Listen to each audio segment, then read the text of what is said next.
আমরা বলছি যে বাতাস বন্ধ করলে আগুন বন্ধ হয়ে যায়। দেখেন একটা বাড়ি দিবেন, আগুন বন্ধ, দেখছেন ওই যে আগুন বন্ধ।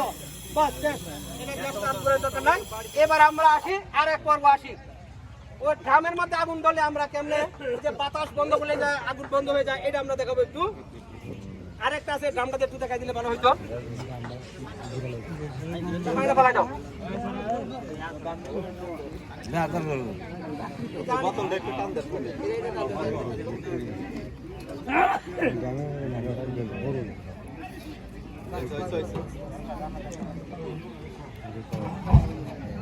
এই যে আগুন জ্বলতেছে, এই যে আগুন জ্বলতেছে, এই যে আগুনটারে আমরা কেমনে বন্ধ করে দিব? এটা বাতাস বন্ধ করলে আগুন বন্ধ, বাতাস বন্ধ করলে আগুনটা বন্ধ হয়ে যাবে।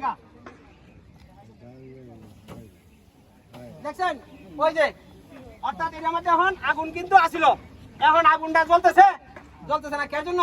সে বাতাস পাইতেছে না, বাতাসটা বন্ধ করে দিছি, যার ফলে আগুনটা আমাদের বন্ধ হয়ে গেছে। আস্তে আগুন থাকতে পারে, বুঝলো না? থাকতে পারে আগুন সময়, যেহেতু সূর্যের তাপ আছে বেশি।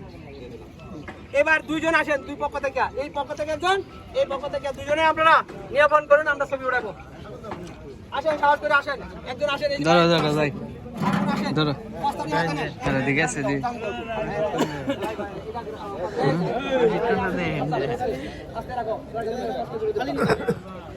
আস্তে আস্তে আস্তে একটু ফাঁকা দেন, একটু ফাঁকা দেন।